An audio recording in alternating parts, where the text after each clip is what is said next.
everyone. Welcome to OP. If you have any questions, you can ask me. Anyway. That rhymed, let's forget. So here are some of our fabulous 2056 parents just presenting parent roles and such. Yeah. That was the highlight of the presentation. It goes downhill from It there. goes downhill from there, folks. Thank you, Jeff. That was good. There's no choice. Okay, so welcome. You're gonna get a front row seat. All right, you're in. Okay. Thank you for coming, everyone. This is brand new to us. My name is Jeff Beatty. I'm a third-year parent, going into my third year as a parent on 2056. With me, John Van Duzer, who is a 14-year parent. It's only 14. I'm a grandparent now. Oh my gosh, that's insane. All 14 years. I dare anyone on any other team to find a 14-year parent. And to juxtaposition that, Luba is going into her second year as a parent, yes? That's correct. So you finished one full year. So John at 14, Luba at 1. And to 2 years. 2 years. 2 years. 2 years. So we kind of have a little bit of variance in what we're going to be doing today. I've given our panelists some questions in advance just to ponder. We'll kind of work through them and hoping to share some of our experiences as parents with you as newer parents and those in the background who are going to heckle us. You're going to heckle us, right? Yeah. Awesome. Oh, you going to throw popcorn? Okay. Right there is a good spot. We hope that we can share some of what we've learned along the way, and if it's of any benefit to you, great. If it's not, then I'm sorry for wasting an hour of your time. We'll get going right away, and we'll kind of start in the order of the questions that I sent to you in advance. And panelists, I will try to leave a little section at the end for some questions if you have some direct questions that arise during the presentation. I know that Margaret's going to put something together. I'm working on it. Aha! We are going to get heckled by our kids. That's awesome. And again, the whole point is that we hope that we can share some of what we may have learned along the way. If you come away from this with absolutely nothing again, I'm sorry.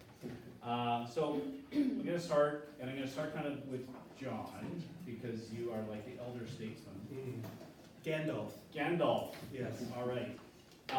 The gray. So when your kid came home one day and said, there's a robotics team starting at our school, because you were on the very first 2056, 14 years ago. Sure. What was the reaction when it would have been Ian? Yes. Ian came back and said, hey Dad, we're starting a robotics team at OP, and I want to be on it. And what was your reaction? What did you do initially? Well, we didn't know what to do because there wasn't a team before. Aha! But giving credit where credit is due, Paul Menikanen, who was a teacher at Winona Public School, had created a Lego robotics. These kids were now graduating to Orchard Park and saying, where's the robotics team? Only to find out that there was no robotics team. So when that team first started, again, this is now 14 years ago, what was very interesting is that the team was very heavily weighted with grade 9 kids. So yes, there were some grade 10, 11s, and 12s, but most of the team was grade 9. And in fact, the original driver and operator were grade 9. They then became the grade 10 and 11 and 12. So the first drive team started in grade 9, and that was the beginning of the streak, which we didn't know at the time. We were just trying to compete. Yep. But I think what we realized right from the beginning is that something very special was going on. And it's something that's just built and built and built, and it's just gotten better year by year. Luba, when Gordon came home and said, I think I want to be on the robotics team at OP, what was your reaction? I was a little surprised because he's generally an athletic kid. Okay. So coming into robotics, I was a little bit surprised, but he had shown a lot of interest in trying out something different. Yeah. And he had invested his time. I knew it was going to be a large time commitment to the program. Yeah. And he was very interested in it, and he enjoyed his whole first year. Awesome. Well, when Anushka came, actually, Anushka was with the junior team when she was in Eastdale, Yes. right? So when she came in first year, she didn't actually get in because she was not sure. So second year when she came in, it's like, you know what, I'm in, right? So the first concept was, my wife said that, you know what, you have to build a robot, we can actually warm up the teas every time I go to the microwave, right? I was very happy that we don't have to go anymore, Yes. right? That's how she actually came in. And to us, it was kind of like it's kind of like an uncharted territory. Mhm. We were not there ever actually. But then when she came in, I came in to see, I start meeting people, I start seeing things. It was amazing actually. There was no point of going back, right? It was awesome. So you mentioned that Anushka didn't join in grade 9. Right. She joined in grade Right. 10. Right. And do you think that there was a particular reason for? Well, I guess jumping from middle school to high school, there were a lot of things they were trying to figure out, right? While they were trying to figure all those things out, few things actually fell from the loop, right? This is most probably how that happened actually, right? Okay, so I think everybody's answered the question on, were they involved in an elementary level, or not, except for, I don't know, was Gordon involved in? Gordon was not at involved Memorial? in the elementary level. No. I think a big reason why he wanted to sign up is to meet more people, Mhm. to expose himself to something different, and I think take part in something that lasts the entire school year. Yeah, so, then, is it a prerequisite that your child, should be in an elementary program before they go into a high school program? I'm seeing some kind of shaking heads, no, it's No, not I don't think necessary at so. all? No. Don't think it had any impact? Was it of any major benefit to the other two parents that they had been in an elementary program? Or do you think they could have just sailed into secondary? Well, we've talked about, they've each got one child in robotics. I've got 4 children that have been in Yeah, well, your robotics. story would be multi-tiered Well, then. no, but I think it's actually important because what happens now for the second child that's coming into robotics? Or what about the second child the first child didn't do robotics? Sure. The point is that each child needs to find the team on their own and Mhm. needs to make the team their own. Yep. And so whether they have previous experience with coding or with robotics, whether they understand how it works, it doesn't really matter, especially since now that the team has matured in such a great way and it's now so large, Mhm. there are many different things that the kids can do. Yeah. 2 of my children are completely arts-based kids that had no interest in any engineering whatsoever, and yet have contributed significantly to the team over the years and have now have become mentors to Yeah. teams. So even being a science nerd or a science geek or somebody who's interested in engineering, I know that's where the obvious go. Yeah. But we have actually found that even from an arts-based background, that the involvement in and the participation in the team can be just as big or bigger. Excellent.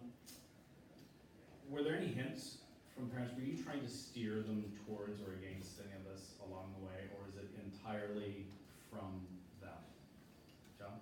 Oh, Lula? Entirely from Gordon. Yeah. I support him in his decision.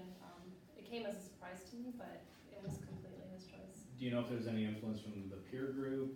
Did any of his friends from elementary kind of say, hey, you should try this? There are a couple of friends from elementary that have taken part in the team as Yep. well. Whether it was because of them or a common decision between all of them. Okay. Did you? It does actually impact, right? If you have friends or if you have junior or senior, in the team, right? You start moving with them, right? You start going out with them, and then you start to find out that, this is something very interesting. This is something which no one did before, Mhm. right? So, and I will actually steal John's word here that a robotics team, it's not only actually building a robot, right? Mhm. It's not only programming. There are public relations, there are finances, there are media, there are presentation. There's always someone standing there with the camera taking pictures, making a video presentation, right? So some of there are them kinder different- than others. So, different part of it, right? Yeah. And it's kind of like your fist, right? When you actually put all of them together, then you actually have the grip. Otherwise, it's only like one finger, right? Wow. It's like that, right? So yeah, definitely they have influences from different aspects, but at the end of the day, it's like that team effort that you can actually feel the build, right? Fist. That's it. I love it. That's the only reason I asked you to be on, because I knew you would give some kind of good illustration. If I can answer the question in a very different way. Yes. We've talked about how kids come to the team and the positive impact that parents can make. I think we also need to be true and say the negative impact that parents can make. When my third child decided to join the team, she was in the team in grade 9, and she enjoyed the team. Her challenge was quite significantly that she was following in the wake of her two brothers. And then even more so, that to have a father who was involved in the team, who was on the steering committee, and who has a tendency to get involved and to participate fully, that actually became a negative for her. She quit after the first week of grade 10. And then we wondered about that, and she and I had a sit down in my office about a week later, and she said, it's either my team or it's your team, which is it going to be? Okay.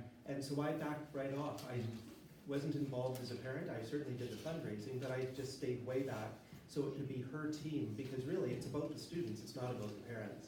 But I also learned an important life lesson, that it is really about them, not about me, and that she needs to try and fail, and she needs to find her own way into the team. So she had issues with her brothers, yes, but it was mostly with her father. Well, and that's, No, but that, It's it's useful. useful what we're here to talk no, about, exactly. right? It's useful because, and you would know because you've seen it a lot in 14 years, that it isn't uncommon for siblings, and I'm pointing towards the back there because there's some tanks sitting behind us, for siblings to both be on the team at the same time, or for a younger sibling to follow in an older sibling's footsteps. So as parents, we have to, I think, remember that every child's experience is going to be different, and there's no cookie cutter approach to this, and what worked for child 1 may not work for child 2, and in fact, child 2 may look at things in a very different lens. Absolutely. So thank you for sharing this. That's great insight. Your first year as great, you can remember back to that. I can't, so we'll go here. Okay, your first year, highlights, low spots. Share a few with us. Some good things, some not so good things. I'll start with the low spots. Sure. It was difficult at the onset because there's so much information that came out that it was so hard to keep on top of everything. Am I getting things back to the school on time? Have I read everything? Have I understood everything? So talking to some of the parents who have been on the team longer than I have, that was a good way to find out that information, but it also showed me the highlights of how close the team is, not with just all the parents, but how close the parents are to the team members, and how the team members respect the parents and look for guidance. And it's all very much a family, Mm-hmm. really. Yeah, So and that's a highlight for me. I'd probably share that. Tahit, your first year as a parent? It is. First year, the low spots were actually first. It's a lot of busyness there, Mhm. right? A lot of running around, right? And you have to accommodate all those time slots, right? I'll have a small repentance actually here. The first year what I did, a part of it is, I used to just drop Anushka and then go back. I didn't actually come and I'm like, you know what, I have no idea what's happening there, right? Mhm. Then some of the parents actually slowly opened the door to me that, no, please, sit with us. Then we started talking. Then we started actually getting along, right? And then I'm kind of figuring out that, you know what, it is, like I was saying, it's a team, right? And the team has different types, right? There's the student, there are the guardians, there's the mentors, right? At the end, we are all linked together, right? Mhm. Which is a great thing, right? We go to the competition, we go everywhere together, right? We are looking after each other, right? And that's a very important lesson actually, right? That's the bright side of it. That's a very important lesson that later when I find out that when I try to talk to Anushka about some other kids that, you know what, I think this is their weakness. And she was like, no, this is not, like they have their own potential to do something different, right? I'm not good at that. They're doing it, right? And they're helping me in this. And working together, what I find out, this main strength was that they started helping each other in their schoolwork also, Mm. right? Because this is long building hours.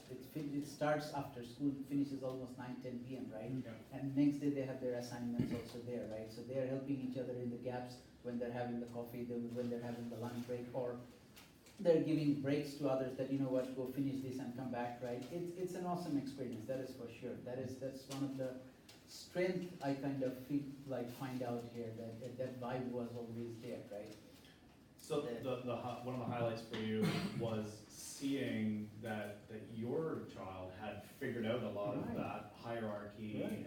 and the different gears and how they interact with each other. Right. Yeah, Definitely. wonderful.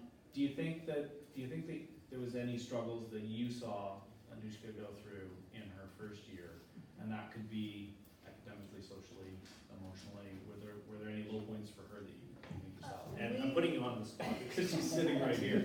So Go I'm ahead, not Dad. sure about her, but we started missing her because she was spending most of the time here, then she was spending at home, right? Yeah. There was a jealousy movement there actually, but later I find out I was also here, so that's it. And did you have, so you didn't really notice anything severe, so there wasn't an intervention that you had to come in and say, listen, you gotta focus on this, you're spending too much time on this. You didn't have to. No, because like I said before, that they actually help each other, right? That, okay, I'm not doing great in this subject, or I'm not doing great in this way, right? Or something happened to me, and there was a shoulder there, right? To lean on. So I didn't find out that it was actually an issue. So the students almost, the kids are developing their own support networks That's for it. each other That's as being part of the Okay. team. And you can kind of just. Relax. How about Gordon, did he have any spots in which you had to kind of step in as mom and say, you're not getting your homework done, you're focusing too much on the team, or conversely, some kids might go, gosh, I've signed up, but I'm really having trouble and I don't know what I'm doing and yada yada yada, and you have to intervene in a different way to kind of help them all through that. Was there any intervention that you had to go through? I think it was just on time management. Obviously, everyone wants to get everything done, and that's difficult. Figuring out time management, and some things are going to have to be cut out, some things are going to have to be shortened. Make sure you have time for your homework, make sure you have time for your robotics, some rest, some physical activity, just a good balance of everything. And revisiting that a couple of times, especially through the build season, was important. That's really, really important, because Yeah. time management is a huge component of the whole FRC robotics movement, is being able to teach your child how to manage the time and how to use it effectively. Because in addition to all the things that they're doing, they are still students. They still have to go to class. That's the whole point. John, any other interventions? So I have two things. I Okay. just want to make sure I don't In your forget. 14 years. Well, yeah, I want to talk about drive team and core. Well, I've got a separate section No, for no, drive but- team, okay. Well, but the other thing is that one of the things that I find interesting is that because the kids are here for such long hours, and because mentors come back from university or community college, that oftentimes a grade 9 or 10 student can actually ask an 11 or 12, or a grade 11 and 12 can ask a first year university student for help in their academics. So it allows them to crunch through it faster. They know that they're getting good information because these kids have already gone on and excelled either in higher grade or in a community college or university. And so that's actually quite helpful. Oftentimes grade 9s stay with grade 9s and 10s with 10s. On the robotics team, that certainly happens in the beginning. In the fall season, yes. But once you get into build season and once you get into year 2, those grade 9-10 splits tend to fall away, and kids oftentimes at least look up a year, if not 2. And so year 2 means that 10s are looking at 11s and 12s, 11s and 12s are sometimes looking at 12s and or first and second year university. So that's kind of cool. Yeah. Things change a lot. I totally agree with time management, but things change significantly with the drive team, and more so than just the drive team, with the core team. When you've got 50 or 60 kids on a team, they section off into different groups certainly, but it's very clear that midway through the season there are about anywhere from 8 to 15 kids that are the core team. These are not core team insofar as they've been chosen, but rather they've self-selected. They've put in the hours, they've put in the time, and they know everything about the team. There's different issues with respect to those kids, and then if you're on the drive team, it's just a whole new level of anxiety. So so a lot of the intervention on the part of the parent and how you support your child there's a direct correlation between that and the role that your child plays on the team, or how invested perhaps Absolutely. they are. If they're really intensely integrated into the team, they might be fine, they might figure it out on their own, or they might need some structure placed over top of them as parents. Absolutely. Good to know. And it usually happens Yes. during competition season when those culminating assignments and exams and midterms are all due, Yeah. and you're choosing your courses for next year for university or college. Oh, yeah, that's exciting. Is there a difference in how you, as a 14-year parent, had to intervene with like your first or second child on the team versus your third or fourth child on the team? Was there something that you learned along the way or did differently for your younger kids that you Sure. wouldn't have done? Yeah, I think what I've learned is humility, Ah. insofar as trying to stay out of the way and not solve all their problems. Okay. That's where their mother comes in. A lot of robotics parents are probably going to experience that in the heat of the moment during build season, often there isn't as much formal guidance or structure. When they show up, there's not really anybody taking their hand and guiding them through it. It's a lot of self-motivation, self-starting. Did you in the first year think that this was a little strange? Was it something that you were expecting? And did you think that maybe somebody should have held their hand through it a little more? Or do you think that self-starting structure and they have to jump into it in order to get it, do you think that was more beneficial to them in the long run? So I'll start with Tahit. I think it was better that way. The reason is, if you guide them throughout the way that this you have to do, this you have to do, this many things you have to build, what happened is they will not be able to find their way around, right?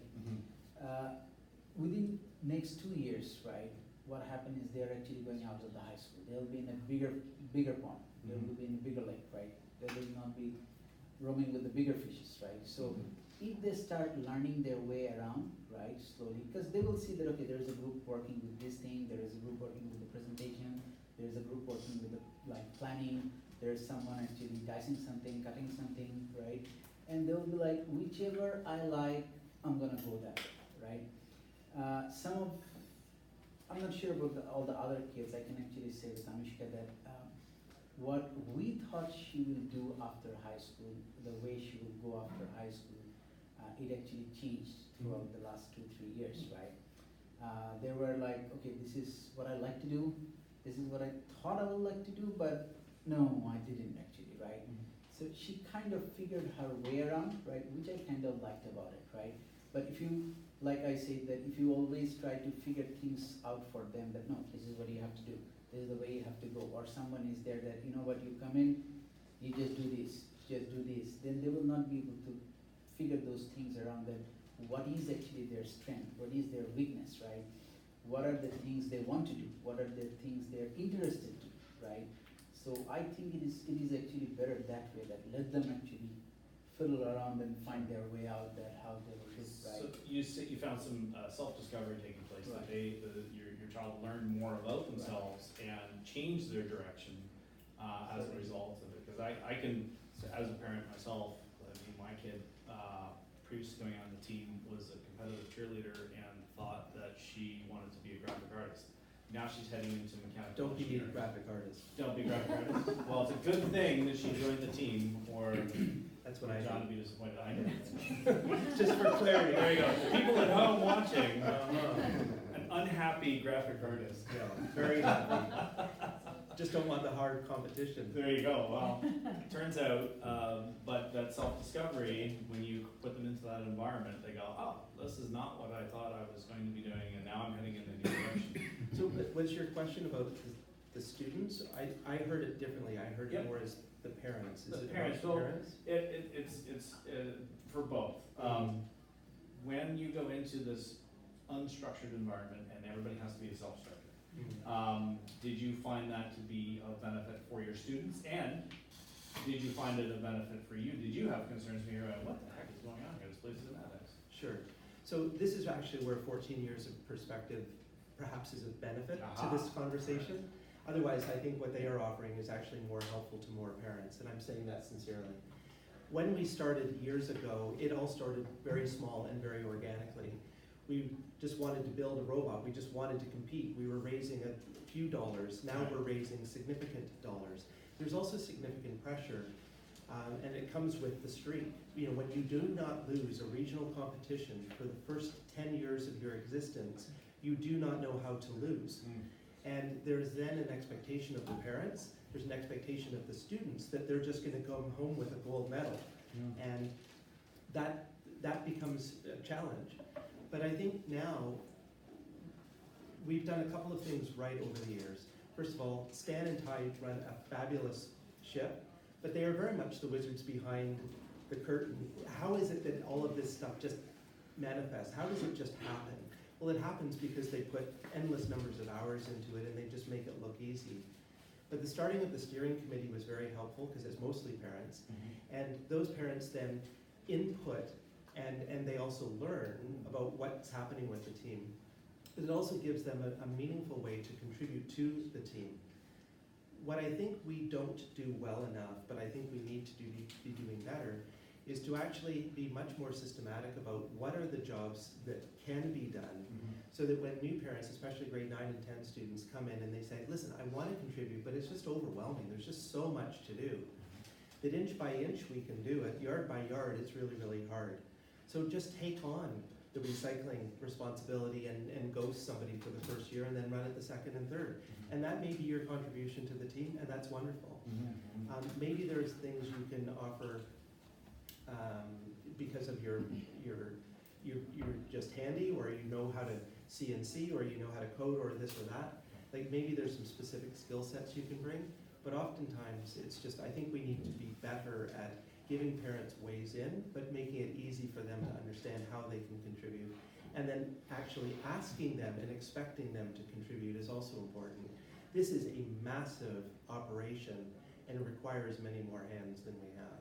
Right. So, from the perspective of this unstructured, Well, it's more structured. Right, Yeah. but I think what you're suggesting is perhaps it's not necessarily imposing structure, but it's sharing more information up front to allow some of this organic, I mean, eventually structure appears organically over time, but by highlighting some of those rules that the parents would get acclimatized a little more quickly. Sure, well, just as the kids need to find their way in, the parents need to find their way in too. And I think the opportunity that robotics offers, which is unique, because if your kid's on yearbook, if your kid's on the football team, they just do yearbook or they do the football team, and they may be doing student council or whatever, but the parents' involvement in that is virtually negligible.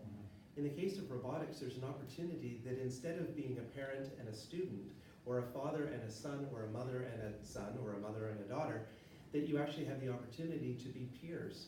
Because you're basically trying to create a puzzle, you're trying to solve a puzzle, you're trying to complete a puzzle, but you don't have a box.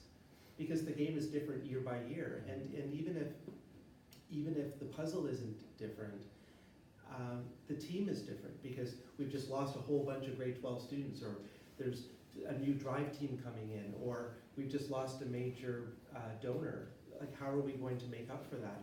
Or in a couple of cases, like what was the one Stronghold? Is that the castle game? No, Stronghold? it's a castle game. That was a mess. Like, just building the practice field okay. for I Stronghold. do remember that. One of our mentors, one of our parents, Rick Marshall of GridPath, did an exceptional job of building the field for us.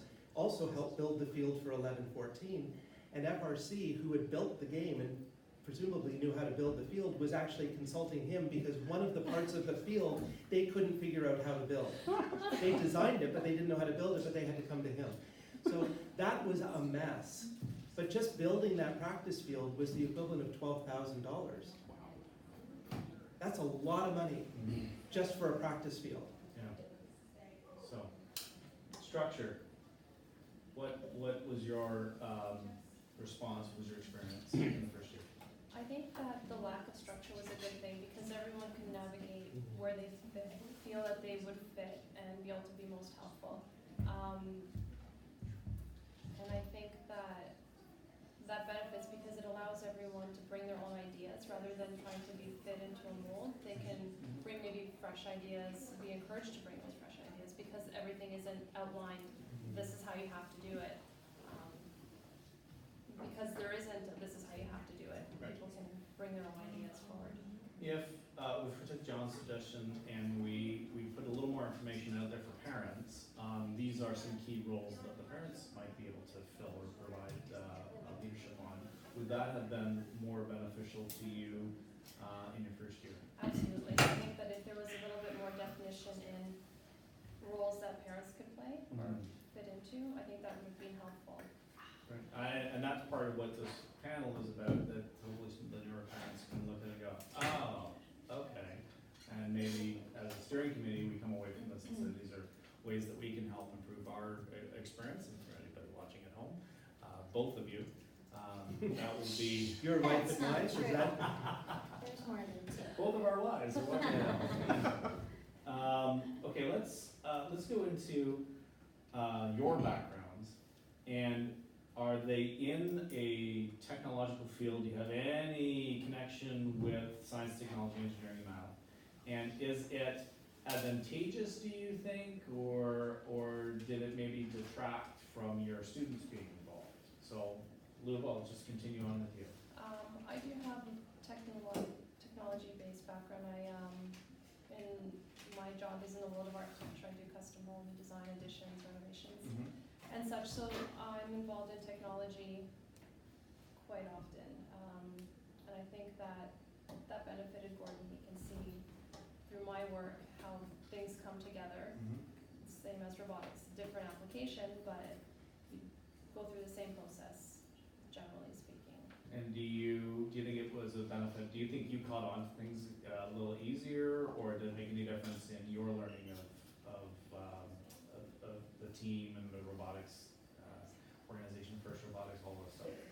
I think in some aspects it helped, but some of the aspects were foreign to me. So just sitting back and listening and watching, kind of absorbing the information as it came along. I'm gonna do you last. Absolutely. I already know the answer, graphic artist. To me, For me, science and math was yes, my subject, but technology not that much. I actually came from health background, right. so I deal with sick people. But what happened when I actually came, I will actually pull a little bit the last questions also here. That when I came in and I was like, you know what, this is a team building a machine, right? What I'm gonna do here, right? What will be my contribution here? I was kind of a little bit lost. Anush, my daughter was not that much lost, right? She was more comfortable and confident there. But to me, it was like, yes, if there's a little bit of a guidance, not for them, for us, it helps. And then again, after, let's say, half of first year, I kind of started to figure out that, you know what, it's not only building that thing, right? Two hands are always better than no hands, right? So you can actually get in and you can see that what they're doing, and then you start helping them in different ways, right? We are all from multiple trades. We do not, it's not like a tube vision that this is what I do and nothing else we cannot do, right? We, except me, all of you, have multiple talents, right? So you kind of figure out that, okay, these are the things we do, and I start learning from all of you that, okay, hey, you know what, I can try also, right? Let's go and get this. I can do that for you. I can bring that for you. I can actually push this for you. I can fold this for you. These things are always there, but you need someone to do them. So you just have to step up, and then you know that, yes, there are things you can do. Simple. Okay. Learn. So three really quick answers. Yes, I'm a graphic designer, and then years ago, I think it was year 6 or 7 of the team, it was very clear that we needed t-shirts, we needed swag, we needed stuff. And so as a professional graphic designer, instead of designing the logo for 2056, I came in and we led on the Tuesday afternoons over a number of weeks discussions about how to approach a logo design, how to develop a corporate identity, what were the strengths and what were the weaknesses, having the kids develop designs, and then me and then my oldest son at the time, or you're still the oldest son, my oldest son, then working on developing the logo, and then me then completing the logo, and then giving up the logo, and then seeing how the team has adopted the logo and changed the logo and put it on different pieces of material. Sometimes it works and sometimes it doesn't work so much. But that's been exciting. But again, my role as a graphic designer was nonetheless very beneficial to the team at a particular time in its involvement. We've talked a lot about the robot, we've talked a lot about the kids and about some specific things. One of the things we have not talked at all about is that we are also an extremely strong chairman's team. And the chairman's team started, probably in year 5, I can't quite remember, but year after year after year, we have the opportunity to contribute to the community and then figure out how to package that and present that to the first community in a way that makes sense. And what's been very interesting is watching the chairman's team evolve over time. And it requires a very different set of skills and talents. But one of the things I've noticed most about seeing the chairman's team develop, knowing that 2 chairman's people are in the room just behind me, is that they are exceptionally good listeners.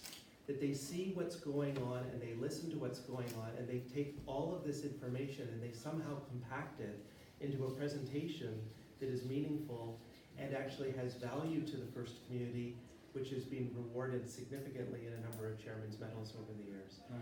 And so I remember early on when my son Ian was on the chairman's team, that he would be writing or helping to write the essay. My wife, as an English major with her master's and her B.Ed, had the opportunity then to craft that with him and guide him behind the scenes without her coming to any team meetings, parent meetings, steering committee meetings, making a contribution in a timely fashion, one-on-one, and then again it benefited the team. Summarize for the parents that are listening,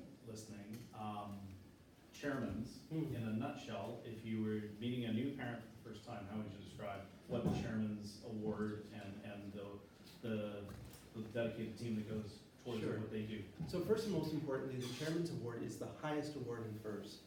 That is what gives you the opportunity to become a Hall of Fame team, which is rewarded and recognized as being the best of the best of the best. Basically, it's everything the robotics team does except on the field.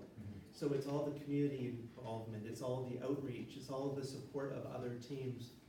It's bringing in other teams and mentoring those teams and encouraging those teams, and not just FRC teams, but FLL and FTC and VEX and what have you. It's just about sharing the mission, vision, and values of FIRST Robotics with a community and getting them on board, which is ultimately getting more kids involved in science, technology, engineering, arts now, I think, and math, but it's STEM or STEAM. STEM or STEAM. Speaking of STEAM, the room is cooling off a little bit, thank goodness. Totally different skill set though for your chairman's team versus say your drive team, because one is involved very heavily in building and operating and driving a robot. The other one, it's almost like public relations and essay writing and all of these skill sets. So you have that real diversion, which speaks to a theme that I think that we're hearing about the multiple disciplines that are required on the team, and your child will figure that out as they go. Well, and I think I would be correct in saying that of the hundreds of kids that have gone through FIRST Robotics at Orchard Park, only 2 students have excelled at chairman's and on the drive team. Joel Pink and Anna Van Duzer. They're the only 2 students that have done that. And that speaks well of them, certainly, but it also speaks to the fact that there is a lot that kids can contribute in a variety of different disciplines. Yeah. One thing I just wanted to touch on too is that my son Ian, who was just a regular student for 4 years and then went off to university and got a film degree at Queen's, then ultimately used that skill as a film student to actually start recording the build process as a film, and actually he presented that to the world's competition, had 100 people in the room. So now more and more teams are actually making film videos, both to swag and to do some ego boosting from team to team, but it also allows them to document their build process, so it's a good way to educate the kids for the following year. Following that same thought about your careers and your backgrounds, have your kids expressed, have you seen an interest from them? Are they heading into a technology field, do you think? Or are they going into some other field that you see, and is there a direct correlation to being on the team, either in the technological field or not in the technological field? So, in Gordon's career path planning, has there been a change? Have you noticed anything? What's happening? He's still got a couple of ideas. Okay. He's only in grade 10 right now, Yeah. so he's. Don't expect too much. Don't pressure him. No pressure, he's not in the room, is he? No, he's not. No. He does have an interest in technology, what aspect of technology he's not really quite sure on. Okay, all Quite right, yet. and there's lots of time, Yeah. lots of time. Okay. 2 years. Yeah, see, like I said, they, like John said before that, you know what, grade 9 goes to 10, 10 goes to 11, 12, right? 12 goes to the seniors, right? And this actually, some of them does go to technology, right? Some of them don't, right? But whoever don't go to the technology, the others actually help them to find the way to which way they want to go, right? That's the conversation I was having today in the morning, that Anushka came to me with Megan actually doing the course, and she's very interested in that course, right? And yesterday was actually Ontario University Fair, right? So we were there. We talked to different university regarding the same course, right? Same or close course, right? But when we came to Waterloo, it was a total different scenario. It's kind of like, you know what, sometimes you are trying to connect to the Wi-Fi, right? It's showing that it is connected, but there's no service there, right? But when we are talking with them, it's immediately there's a connection and service, right? There's a both-way transfer, right? And I guess to find that you know, that guy, Anushka was saying before that, you know what, Waterloo has a great program, and how do you know that? It's like I read it, but I talked to Megan, and Megan said that, you know what, they have these, they're hands-on, you can do these, you cannot do, these are the limitations, these are the restriction, but you know what, there's a vast things, there's a co-op, there's an internship, right? And though they don't go to the technology field, but still they're getting all those information, they're getting all those helps, right? On the same way, like you say, that from a cheerleader and our background, suddenly they move to the engineering side, and still they're getting that help also, right? So take or no take, it is actually the whole team as a family or as a support system, right? They're actually helping each other to proceed to their own direction, own likings, right? Yeah. And that's a wonderful thing. What can go wrong with it? I'll keep it really short, mercifully. I think it's. For children, I hope. No, I think it's actually irrelevant whether they go into science and Yes. technology. What's actually interesting though is that there's almost 100% of the students who graduate through the program Yes. go on to college or university or both. And so as a parent who's concerned about, will my child fit into this new and ever-changing world, you need the skills of college and or university. And on the robotics team, again, it's virtually 100% of these kids are going to go into one or both. Any parents apply? Have your students applied for? They're thinking about scholarships, because as we know, and it's talked about a lot, $80 million in scholarships available to alumni from FRC robotics teams across North America. The bulk of them are in the U.S., but there are several good scholarships in Canadian institutions as well. Have you benefited from that? Have your students had conversation? Have they applied to do they know where to look for that? Go. Simply put, what is completely mind-bogglingly frustrating is how many scholarships are offered that don't get taken. And I can think of one person, I was just in his presentation just a few minutes ago, and outrageously qualified, did not apply for a scholarship at McMaster and probably would have won that scholarship. Because not only was he on one of the leading robotics teams in the world, but he was a core member, and he was also a leader in the band. And that was just money that just got dropped. Yeah. IRI, which is an off-season competition, has scholarships, and we've had students that have won those scholarships. And one of our students won a $70,000 scholarship. Wow. And not only in the U.S.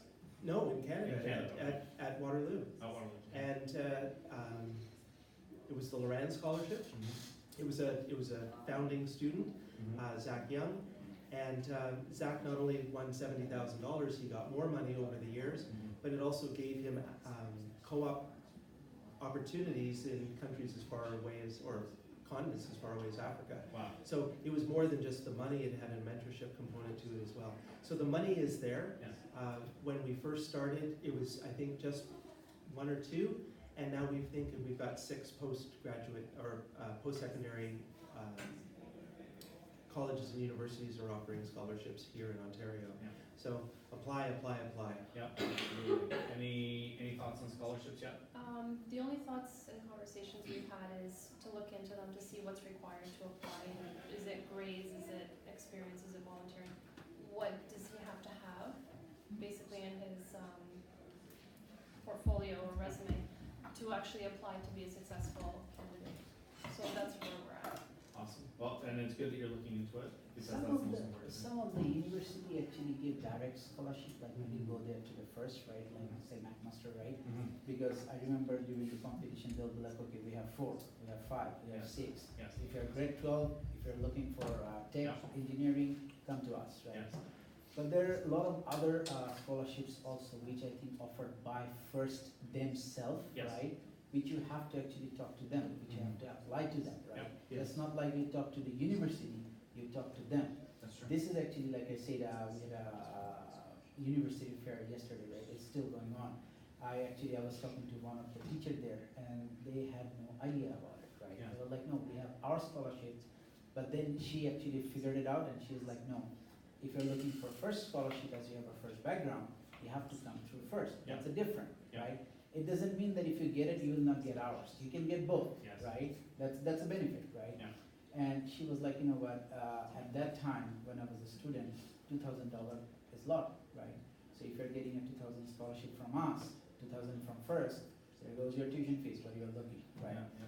So I guess you have to like find some through the university, some through the first by themselves, right? Yeah. You need to explore both the fields, right? So there is It also a, gives, it also builds a resume. yes. If I can say, irrespective of what the dollar amount is, that if I've won a scholarship, that's great, and it also then allows that student then to be distinct when they're applying for a job, even if it's at Metro or where have you, but it gives them something to talk about. The other thing is that the first community is a very good community, and in Ontario now, especially now that we've gone to the district model is reflective of the fact that there's some excellent teams. In fact, I think that Ontario has some of the best teams in the world. And so there are now 10 teams at least that are at the highest levels of first. Well, there's a lot of cross-pollinization going on. And so even then when you go to a college or university, you're gonna know people, or people are gonna know you because of that, irrespective of what position you played on the team. So in addition to scholarship opportunities, there's networking opportunities Right. at educational institutions that are really invaluable, and with FIRST itself that are invaluable too. Absolutely. Firstinspires.org is the FIRST website. That's the umbrella organization. They have a section on scholarships, and you can, as Canadians, we can still apply at American institutions and still receive American scholarships. So I would always encourage parents to do both. If your kid thinks that they want to go to an American institution, there are scholarships available. I was in Detroit at Worlds, and I was walking down the sidewalk. I had my team shirt on, and a young man just struck up a conversation, as often happens, just because I look like I know what I'm talking about. But I got talking to him, and he basically had a free ride. The number of scholarships that he had picked up along the way, he just had to buy food. That was really it. Everything was paid for. I think it was Kettering University down in, I think it's in Indiana. I don't know where Kettering is, but wherever you are, you have a great scholarship program. We're coming kind of to the end. Actually, I have like 1 minute left technically, but I do want to see from our parents. I'm going to ignore the kids because they don't count. I'm kidding. Gosh, nobody threw popcorn at me.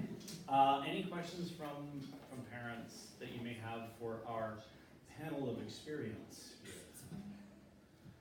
Awesome. We've answered all of your questions, and Margaret didn't throw anything I at me. didn't, but I have to say that I totally appreciate and love every comment that was made by each of the parents on the panel. Thank you very, very much Oh, for yeah. I have taking the time Yes. to reinforce for me why I enjoy this program. Awesome. Thank you. one quick question. Yes. You mentioned drive versus core. Can you explain the different I had a aspects? question on Drive Team and I skipped it, but, so the Drive Team is the part of the team that are operating the robot on the field. So you have your driver, your operator, your technician, and the human player. And so that's when we're sitting in the stands and we watch the group go out onto the field and they're gonna do the match, that's called the drive team. They are that little core that are actually out there touching the robot, fixing the robot, maintaining the robot, driving the robot. So if that is an actual group, Yes, the core group is more amorphous. correct. And so I see the core group are the students who come day after day, week after week, month after month, and just put in the time, Yeah. and put in the effort. Some of them are talkative, some of them are not, but those are the kids that just want to participate. And the core team for me are those that sort of live and breathe the robotics, and they can easily be technicians, they can be programmers, they can be coders, they can be CNC, whatever you do with the CNC, clearly I don't. But those are the kids that are also into the strategy. Those are the kids that bring a lot to the table, and those are the kids that I will listen to very much, very, very much. There could be a child in grade 12 who is just there just to get a medal or just to, I don't know, just to get a ride, just to get a button. I'd much rather have a deep conversation with a grade 9 student who's just really interested in wanting to figure out why does this happen this way? And if I can provide some information, usually it's me providing access to information to another student and saying, go talk to Emily or go talk to Sarah or go talk to Anushka. They will actually give you the information you need. So the core is, again, it ebbs and flows, but those who like it a lot.